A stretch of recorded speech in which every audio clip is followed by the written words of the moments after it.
ouvrir nos Bibles dans le premier livre des Rois, au chapitre 19. C'est dans l'Ancien Testament, le premier livre des Rois. Et nous allons regarder au chapitre 19, verset 2 à 8. Nous allons lire à partir du verset 2, comme je l'ai annoncé. Jézabel envoya un messager à Élie pour lui dire que les dieux me traitent dans toute leur rigueur si demain à cette heure je ne fais pas de ta vie ce que tu as fait de la vie de chacun d'eux. Élie, voyant cela, se leva et s'en alla pour sauver sa vie. Il arriva à Beersheba qui appartient à Juda et il y laissa son serviteur. Pour lui, il alla dans le désert où, après une journée de marche, il s'assit sous un genêt et demanda la mort en disant « C'est assez, maintenant, Éternel, prends mon âme, car je ne suis pas meilleur que mes pères. » Il se coucha et s'endormit sous un genêt. Et voici un ange le toucha et lui dit « Lève-toi, mange !» Il regarda, il y avait à son chevet un gâteau cuit sur des pierres chauffées et une cruche d'eau. Il mangea et but, puis se recoucha. L'ange de l'Éternel vint une seconde fois, le toucha et dit, « Lève-toi, mange, car le chemin est trop long pour toi. » Amen. Il se leva, mangea et but, et avec la force que lui donna cette nourriture, il marcha 40 jours et 40 nuits jusqu'à la montagne de Dieu à Horeb. Amen. Que Dieu bénisse sa parole. Amen. C'est une histoire que beaucoup d'entre nous connaissent. J'ai eu l'occasion d'enseigner là-dessus, de prêcher également. Vous avez eu également l'occasion de lire dans vos méditations personnelles l'histoire du prophète Élie, le grand prophète Élie. C'est l'un des hommes les plus honorables que nous ayons connus dans la parole de Dieu, le prophète Élie. Et j'ai donné un titre également à ce message. Et ce titre, je l'ai tiré tout simplement d'un des versets bibliques. Le titre c'est « Lève-toi, mange, car le chemin est trop long pour toi. » Lève-toi, mange, car le chemin est trop long pour toi. Si dans le verset dont il est question, Dieu s'adressait à Élie, en lisant le titre, Dieu s'adresse à nous maintenant. Amen. Lève-toi, mange, car le chemin est trop long pour toi. Et dans la version Semeur, ce titre tiré du verset 7 est traduit par la phrase suivante. Lève-toi, mange, car autrement, le chemin serait trop long pour toi. Il y a une nuance. Lève-toi, mange, car autrement, le chemin serait trop long pour toi. Cela veut dire que tu as la responsabilité d'alléger la marche ou d'alourdir la marche vers la montagne de Dieu. Amen. Je reprends. Ça veut dire que tu as la responsabilité d'alléger ta marche ou de l'alourdir vers la montagne de Dieu. Mais pour que le chemin ne soit pas trop long, lève-toi et mange. Je parle des choses spirituelles. Et je prie que l'Église m'écoute avec des oreilles spirituelles. Pour que le chemin ne soit pas trop long, lève-toi et mange. Vous savez, celui à qui on demande de se lever, c'est celui qui est assis par terre. C'est une question de bon sens. Si tu es debout, on ne peut pas te demander de te lever. On ne peut demander de se lever qu'à celui-là qui est assis par terre et qui a faim. Amen. Si quelqu'un au milieu de nous ce matin, vous savez, le message ne sera pas communiqué toujours de la même manière.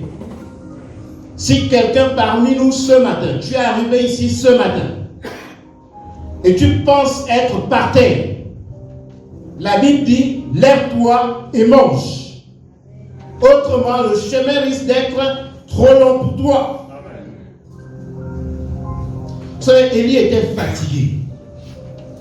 Et la fatigue de Élie, lorsque tu lis l'histoire, ça semble être beaucoup plus une fatigue émotionnelle qu'une fatigue physique. Il était fatigué. Ce grand prophète, cet homme de Dieu, était fatigué. Fatigué. Il est fatigué. Une grande fatigue s'est emparée d'un éminent homme de Dieu appelé le prophète Élie. Et quand on lit l'histoire, on a le sentiment que c'était beaucoup plus une fatigue émotionnelle. Parce que vous savez, on peut être fatigué émotionnellement, hein? Tout comme on peut être fatigué physiquement. C'est deux formes de fatigue différentes. Mais les deux peuvent aussi aller ensemble. C'est-à-dire qu'on est émotionnellement fatigué, on est aussi physiquement fatigué. Écoutez l'histoire. Jézabel envoya un messager à Élie pour lui dire que les dieux me traitent dans toute leur rigueur. Si demain à 7 heures je ne fais pas de ta vie ce que tu as fait de la vie de chacun d'eux. Élie, voyant cela, se leva et s'en alla pour sauver sa vie. Oh, il alla à Beersheba qui appartient à Juda. Et il laissa son serviteur. Vous savez, dans le langage biblique, manger signifie s'abreuver de la parole de Dieu. C'est ce que ça veut dire. C'est vrai, dans le contexte de la portion de la Bible que nous avons lue ce matin, que nous venons de lire, il s'agissait de manger au sens physique. C'est pas au sens spirituel. C'est une histoire, c'est un fait historique. Le livre des rois fait partie de ce qu'on allait faire des livres historiques. Donc c'est un fait historique qui s'est produit.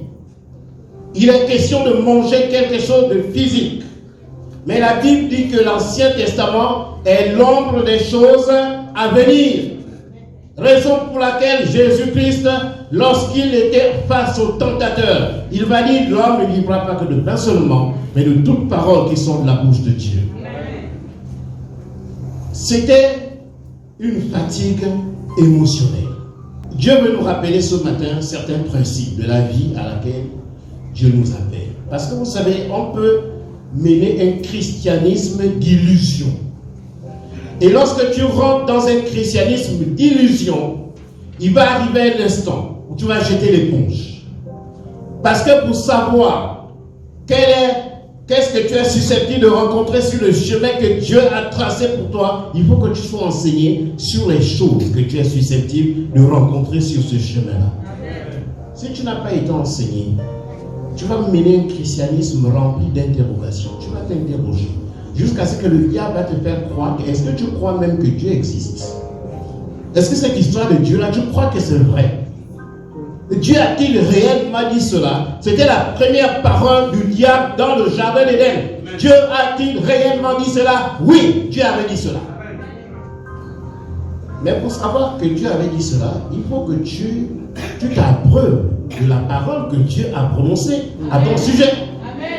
Si tu ne t'es pas abreuvé, si tu n'as pas intériorisé, mémorisé, tu n'as pas gardé dans ton cœur, sur les plaques de ton cœur, la parole que Dieu t'a prononcée, le diable risque de s'aimer le doute dans ton cœur. Parce qu'il va te dire, Dieu a-t-il réellement dit cela? Mais Dieu a dit cela. Mais ouais, il ne vient pas dire, ouais, le diable c'est menteur. Il ne viendra pas te dire que Dieu n'a pas dit cela. Il y a une forte nuance. Il va te dire, Dieu a-t-il réellement dit cela? Et cette forme d'interrogation est susceptible de créer déjà le doute. Et un petit doute qui peut s'agrandir comme une fissure dans un mur qui s'agrandit après. C'est une fissure que le diable peut créer dans ta tête. Ce n'est pas comme ça qu'il va apparaître devant toi.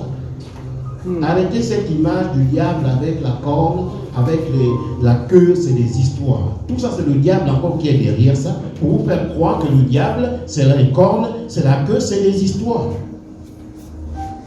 Le diable, c'est un ange. Désolé si on ne l'a jamais dit, mais c'est un ange. La Bible l'appelle même l'ange de lumière. Il est capable de se transformer en ange de lumière. Donc quand il viendra à toi, il ne viendra pas avec les cordes. Amen. Il viendra sous la forme d'un ange de lumière. Vous savez les amis, la vie chrétienne ce n'est pas un seul jour. La vie chrétienne ce n'est pas 2 jours. Ce n'est pas 3 jours. La vie chrétienne c'est la vie tout court. Jusqu'à ce que Dieu te rappelle. Jusqu'à ce que Jésus-Christ revienne. La vie chrétienne ce n'est pas un seul jour. Et le temps qui passe peut avoir raison de ton engagement. Le temps qui passe peut avoir raison de ta détermination. Le temps qui passe peut créer le doute. La vie chrétienne, ce n'est pas un seul jour. La vie chrétienne, là, ce n'est pas 2 jours. Ce n'est pas 2 jours. Ce n'est pas 3 jours. Le chemin peut être long pour toi. Le chemin peut être long pour toi. Le chemin peut être long. Il peut être long. Très long. Tu as commencé à l'esprit, tu peux terminer dans la chair. La Bible dit la fin d'une chose vaut mieux que son commencement. Voilà pourquoi parfois on voit des gens flamment pour les choses de Dieu. Après tout d'un coup, comme un ballon qui se dégonfle. Pourquoi? Le temps qui passe. Parce que la vie chrétienne, ce n'était pas une semaine. Ce n'était pas un mois. C'est toute une vie. Je vais te dire une chose, pendant les moments de doute et de découragement, ou bien pendant que tu déprimes, parce que tu peux rentrer dans une sorte de dépression. La terre là n'est pas un paradis, je vous l'ai dit à plusieurs reprises. Ne marchez pas dans des illusions qu'on fait croire que parce que tu es chrétien, tout ira comme sur des roulettes. C'est un message de séduction, et lorsque tu rencontres des difficultés dans ta vie chrétienne, tu crois que Dieu t'a abandonné. Dieu ne t'a pas abandonné comme il n'avait pas abandonné Élie. La vie chrétienne, ce n'est pas l'illusion. Il faut éviter ce christianisme d'illusion qui te fait croire que la vie chrétienne, c'est une balade de santé, c'est faux. Ce n'est pas vrai. Élie était un homme de Dieu, un grand prophète. C'est à lui que Dieu est en train de dire, lève-toi, mange, car le chemin est trop long pour toi. Vous pensez que si Dieu a dit à Élie, lève-toi, mange, sinon le chemin sera trop long pour toi, et quand en sera-t-il de nous? Vous savez, la parole de Dieu demeure toujours pour nous la plus grande consolation. Amen. Si tu trouves consolation ailleurs, tu es en danger. Si ta consolation vient d'une autre source que la parole de Dieu, je te dis ce matin de la part du Seigneur, tu es en danger. Parce que la consolation sur laquelle tu t'appuies, à un moment donné, elle va tarir. Il faut trouver la consolation à la source intarissable de la consolation. Et c'est ce qui s'est passé dans la vie du prophète Élie. Il s'est retrouvé éprouvé et sur le point de baisser les bras. Je sais que tous ceux qui ont une certaine expérience, une certaine durée dans le Seigneur, moi y compris, il est arrivé des moments où tu te dis, bon, je vais maintenant baisser les bras. Si cela n'était pas arrivé, tu mens.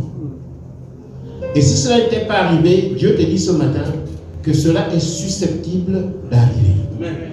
Les raisons sont multiples. Il y a beaucoup de raisons qui peuvent te conduire à te dire, non, je baisse les bras, c'est bon là. Ça suffit comme ça.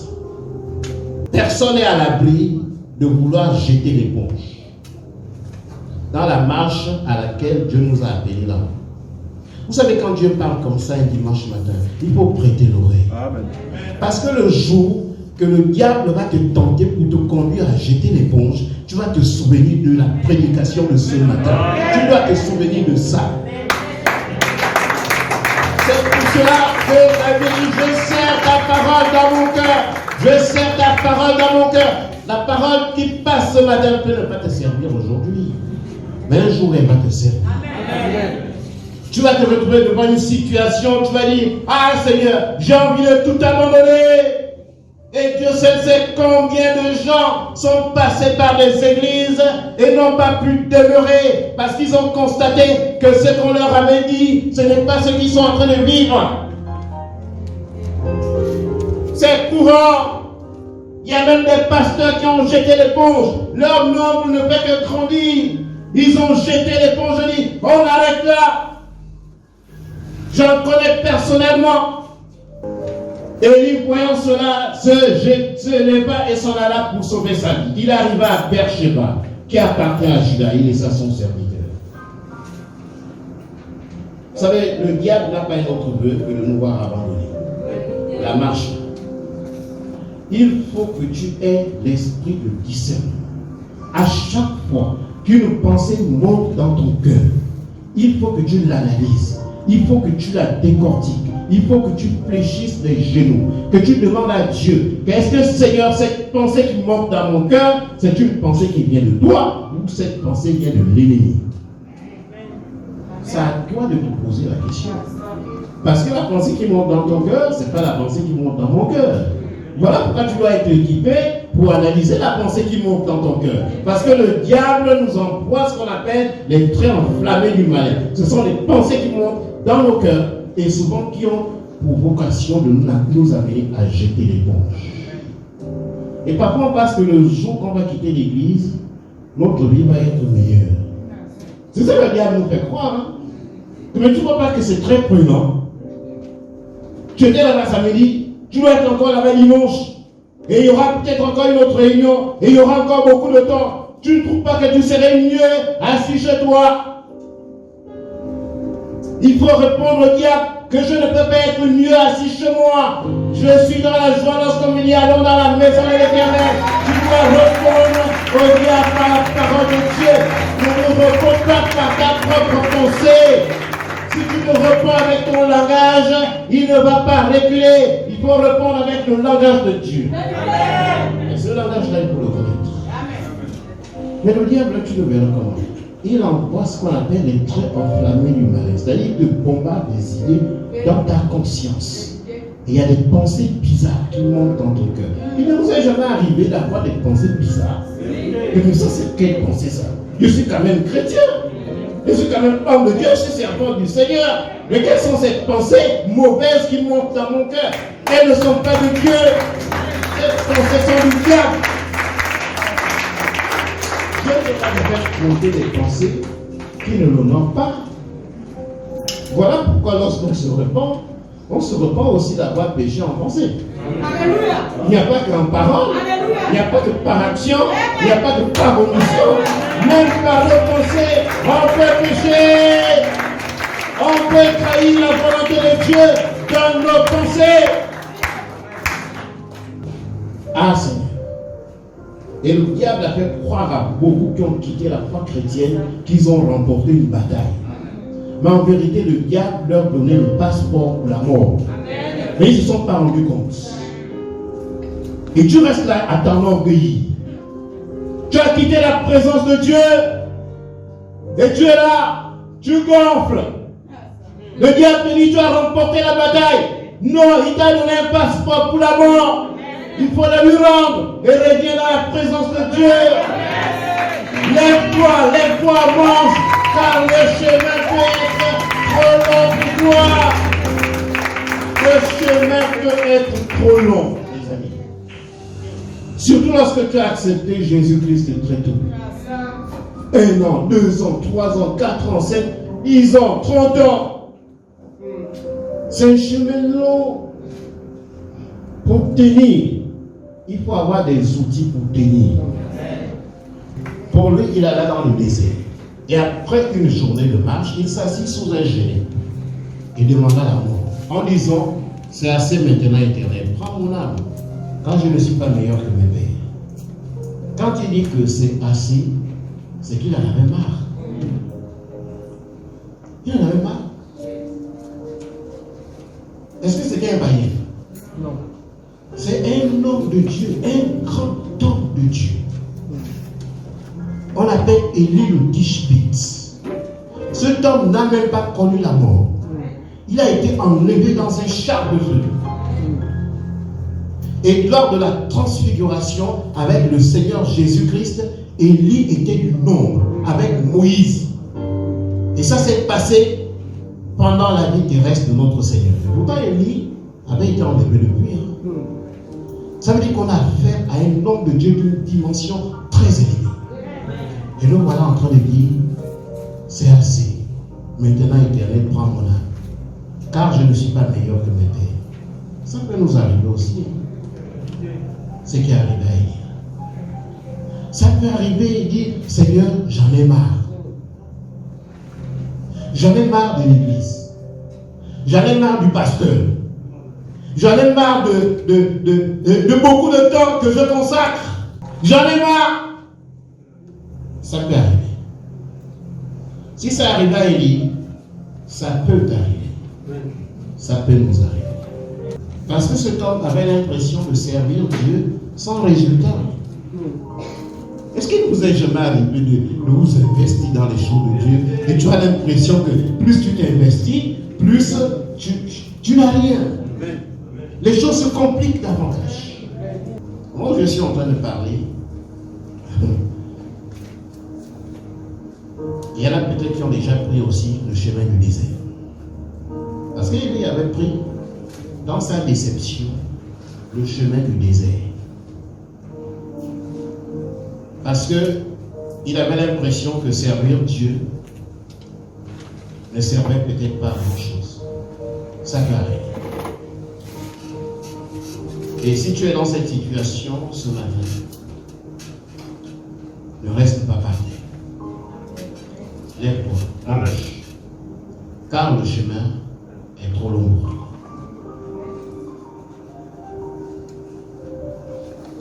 Vous savez, dans la pensée biblique, lorsqu'on parle du désert, ce n'est pas synonyme de vie. Lorsqu'on parle du désert, ce n'est pas synonyme. Les enfants d'Israël sont morts dans le désert. Après avoir traversé la mer Rouge, Élie alla dans le désert. Si tu es gagné par le doute ici ce matin, frère, sœur, il n'y a que toi et Dieu qui sait ce qui se passe dans ton cœur, là où la parole de Dieu est en train de passer. Je ne sais pas. Celui qui est assis à côté de toi ne sait pas. Si tu es gagné par le doute, au point où tu as déjà emprunté le chemin du désert, le Seigneur te dit ce matin de faire demi-tour. Par la compassion de Jésus-Christ, fais demi-tour. Parce que vous savez, ce qu'on accomplit physiquement, on le fait d'abord spirituellement. C'est comme un acte qu'on pose. L'acte est d'abord précédé par la pensée. Sauf lorsque tu as subi un dérèglement. Mais si tu as encore tous tes sens, l'acte que tu poses est toujours précédé de la pensée. Si je me tiens au pupitre ce matin, je savais, depuis que je suis parti de la maison, depuis hier, depuis peut-être que je vais me présenter devant le peuple de Dieu pour prêcher la parole de Dieu. C'est d'abord la pensée et ensuite l'action. Si dans ta pensée, tu es déjà en direction du désert, même si tu es encore assis là, Dieu te dit fais demi-tour. Parce que le désert n'est pas synonyme de vie. Le désert est synonyme de mort. La destination du désert n'a jamais été la solution. La destination de solution, c'est la montagne de Dieu à Horeb. Voilà pourquoi Dieu parle à Élie. La direction qu'il lui avait indiquée, c'était la direction de la montagne à Horeb. Tu ne peux pas avoir fait 10 ans, 20 ans dans le Seigneur et dire que tu n'as jamais éprouvé un sentiment de découragement, un sentiment de fatigue, parfois même de déception, d'interrogation multiple. Voilà pourquoi Jésus dit quelque part, Jésus-Christ notre Seigneur et notre Sauveur. Il dit, venez à moi, vous tous qui êtes fatigués et chargés, je vous donnerai du repos. Va à Dieu si tu es fatigué, si tu es chargé. Parce que vous savez, les choses auxquelles on est continuellement confronté dans la vie au quotidien peuvent nous charger et ça peut nous fatiguer. Mais dans cette posture, souviens-toi de la parole de Jésus qui dit, venez à moi, vous tous qui êtes fatigués, vous tous qui êtes chargés, je vous donnerai le repos. Vous savez, dans l'histoire du prophète Élie que nous venons de lire, cet homme avait fait zéro faute. Parce que ce qui se passe, c'est quoi? Élie venait de détruire les faux prophètes de Baal par une démonstration spectaculaire de la puissance de Dieu. Peut-être qu'il se disait, j'attends maintenant la récompense. Mais à peine sorti de cette confrontation avec les prophètes de Baal, dans laquelle il est sorti pourtant vainqueur, voici maintenant une femme appelée Jézabel, envoyée du diable. Il est écrit, Jézabel envoya un messager à Élie. Oh, Élie venait d'accomplir la volonté de Dieu sur toute la ligne, zéro faute.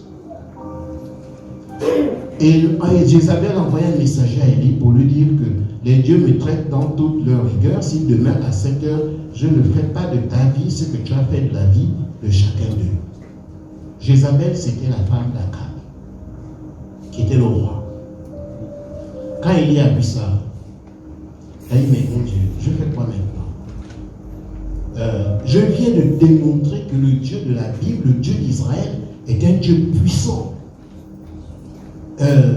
Les prophètes de Baal ont été matés, c'était des faux prophètes. Et c'était comme ça, quand tu es un faux prophète, tu dois être décapité. C'était ça la loi. Mais malgré cette démonstration spectaculaire de la puissance de Dieu, un autre combat se présente devant Élie. Et il était fatigué. Je vais passer toute ma vie à mener des combats. Tu peux être dans une posture où tu as l'impression que toute ta vie, il n'y a que des combats. Que Seigneur, je me retrouve que devant des combats tous les jours. Je dois combattre. Je dois combattre pour manger, je dois combattre. Pour être allé, je dois combattre. Tous les jours des combats. Et si tu es dans cette posture, le découragement peut ne pas être loin de toi. C'est un avertissement que Dieu donne. Mais un avertissement aimant. Pas un avertissement de blâme. Dieu est en train de t'avertir. Parfois tu sers Dieu avec loyauté, intégrité, fidélité, mais tu constates que les choses ne marchent pas. Ça peut arriver. Ça arrive à beaucoup. Plus tu sers Dieu, plus tu avances dans les choses spirituelles, plus les choses deviennent compliquées. Oui, c'est des messages qu'on n'a pas l'habitude d'écouter à la radio ou à la télévision. Mais ce sont des messages de vérité. Parce que la vie d'Élie était confrontée à cela. Pas parce que Dieu ne l'aimait pas, mais parce que, les amis, il n'y a aucune situation qui soit hors de contrôle de notre Dieu. Amen. Dieu n'avait pas perdu le contrôle dans la situation que traversait Élie. Dieu n'avait pas perdu le contrôle. Malgré la durée de son ministère, Dieu n'avait pas perdu le contrôle dans la situation d'Élie. Vous savez, l'exemple du prophète Élie a été consigné dans la Bible pour nous aider à garder la tête haute. Amen. Cette histoire a été consignée pour que les enfants de Dieu méditent là-dessus et qu'ils continuent à garder la tête haute, même lorsque les choses sont en train de se dégrader. Amen. C'est une prédication d'encouragement. Parce que l'Église a besoin d'être encouragée. Amen. Le monde dans lequel nous sommes là, les amis, c'est un monde qui nous presse comme un citron. Tu peux te retrouver dos au mur. Tu peux te retrouver par terre. À terre. C'est-à-dire tu marches debout, mais spirituellement tu es au sol. peut-être pas que spirituellement, même matériellement, tu es au sol. Financièrement au sol. Du point de vue de la famille, tu es au sol. Rien ne marche. Mais tu es quand même debout. On te voit seulement lorsque tu marches, tu es en train de parler seul. Bon. C'est comment? Vous n'avez jamais vu des gens qui parlent seuls? Oh! On ne parle pas seul. Chante les cantiques. Si tu vois que tu es tenté de parler seul, il faut entonner un cantique en l'honneur de ton Dieu. Parce que quand tu vas parler seul, tu vas ressasser tous les problèmes de la vie. Mais pourquoi l'autre a fait ça comme? Mais pourquoi? Mais je suis fatigué là. Mais je parle seul. Le diable n'est pas omniscient comme notre Dieu. Le diable veut écouter ce que tu sors de ta bouche, le négatif, pour t'enfoncer davantage. Ne sors pas le négatif de ta bouche, sors des paroles positives. Chante des cantiques en l'honneur de ton Dieu et tu verras. La vie chrétienne, ce n'est pas une balade de santé. Si on vous l'a dit, on vous a menti. Excusez-moi, peut-être que tu venais ce matin avec l'intention que je te dise que tous tes problèmes seront réglés ce soir. Je te le garantis, Dieu est celui qui règle nos problèmes. Et il sait les régler au temps convenable. Il a un temps fixé pour qu'il règle tous tes problèmes. Parce que c'est toujours le Dieu de la dernière ligne droite. Et lui dont il est question ici, il a fini par être enlevé dans un char de feu. Il n'a même pas connu la mort. Amen. Pourquoi? Parce que Dieu prévoit toujours un jour de restauration de ses serviteurs et de ses servants. Ne va pas dans le désert. Amen. Ne prends pas le chemin du désert. Il y a beaucoup de gens dans notre communauté là. Quand tu les regardes, celui-là est en train de vouloir emprunter le chemin du désert. Ça se voit. Peut-être que tu ne le sais pas. Je le sais. Et Dieu m'a oint pour le savoir. Amen. Sinon, ce n'est pas la peine d'être pasteur. Si tu ne reçois pas de Dieu la révélation de la condition spirituelle d'un frère ou d'une sœur. Ce n'est pas du renseignement, c'est du discernement spirituel. C'est deux choses différentes. Dieu te le révèle. Voilà pourquoi un message n'est pas prêché pour le plaisir de prêcher. Amen. Le message est prêché parce que c'est la volonté de Dieu. Et il faudra que ce message, et ce message est destiné à répondre à une situation. Si tu penses que tu n'es pas concerné, mais celui qui est à côté de toi, tu ne sais pas s'il est concerné. Hein? Toi, tu ne connais que ta vie, tu ne connais pas la vie de celui qui est assis à côté de toi ou de celle qui est assise à côté de toi. Il se coucha et s'endormit sans un gêné. Et voici un ange le toucha et lui dit, lève-toi, mange. C'est très touchant cette histoire-là. Parce qu'on parle d'abord de l'ange. Et ensuite, on parle de l'ange de l'Éternel. C'est qui l'ange de l'Éternel? C'est Jésus-Christ dans son état pré-incarné. J'ai eu l'occasion d'enseigner ça ici, pour ceux qui sont avec moi depuis. Quand tu vois dans la Bible l'ange de l'Éternel, parce qu'on peut parler d'un ange. L'ange qui avait visité Marie s'appelait comment? L'ange Gabriel. Est-ce que c'était l'ange de l'Éternel? Non. Mais quand tu vois l'ange de l'Éternel, c'est que c'est Jésus-Christ dans son état pré-incarné. C'est Dieu lui-même, en chair et en os, qui a visité le prophète Élie et qui lui a dit, lève-toi, mange. Il a dit une première fois. Élie s'est levé, il a mangé. Il s'est endormi. Mais comme Dieu ne se fatigue pas de nous encourager, c'est ça en fait. Quand tu lis cette histoire, tu te rends compte que Dieu ne se lasse pas de t'adresser des encouragements.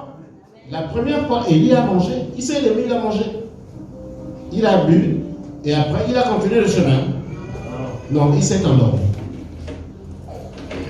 Et la deuxième fois, l'ange de l'Éternel. C'est là on parle maintenant de l'ange de l'Éternel.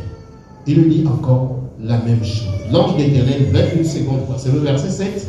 Le toucha et dit, lève-toi, mange, car le chemin est trop long pour toi. Je ne sais pas combien de fois on t'a déjà dit, lève-toi. Peut-être que c'est la première fois que tu écoutes ça.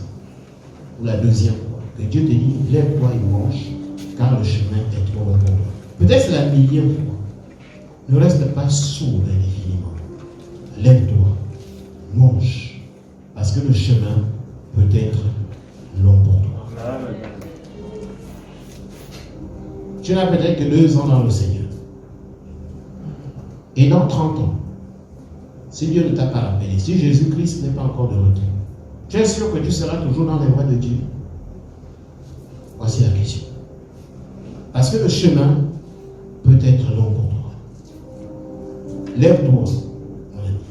Ce n'est pas le moment de rester couché.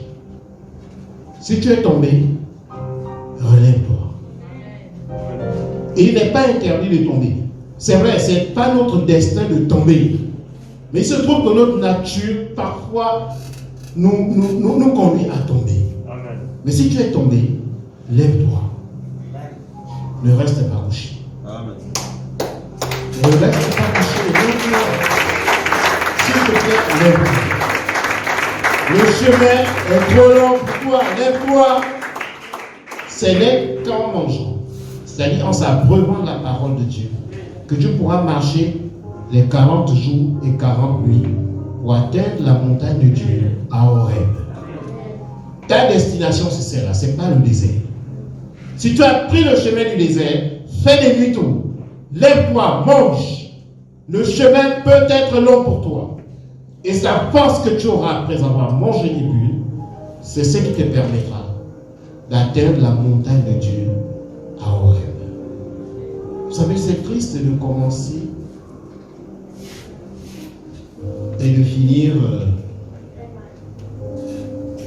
dans la chair, de finir défaitiste, de finir en servant les dieux étrangers. Parce que tout n'est pas de commencer. Jésus-Christ a dit, beaucoup ont essayé, mais ne pourront pas.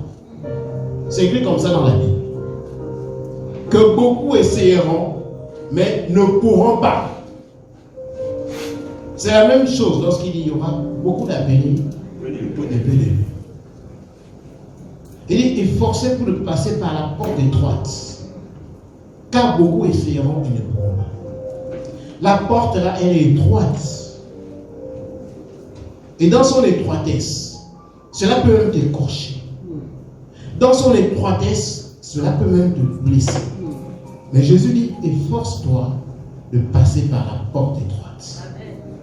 Peut-être que tu t'es blessé, pourquoi? Parce que tu n'as pas redimensionné ton corps aux dimensions de la porte.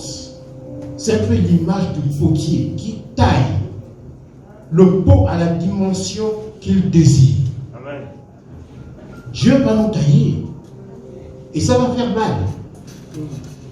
Parce qu'il veut nous donner la forme qui lui plaît. Amen. Et pour avoir la forme qui plaît à Dieu, ça peut faire mal. Je sais que ce n'est pas le message courant des églises. Mais je sais aussi que lorsque vous rentrez chez vous, vous êtes conscient que ce que vous avez écouté, c'est la parole de Dieu. Amen. Parce que le Saint-Esprit va vous le certifier. Il va vous le certifier. Le Saint-Esprit va vous le certifier. Lève-toi, mange, car le chemin est trop long pour toi. Amen. Que Dieu bénisse sa parole.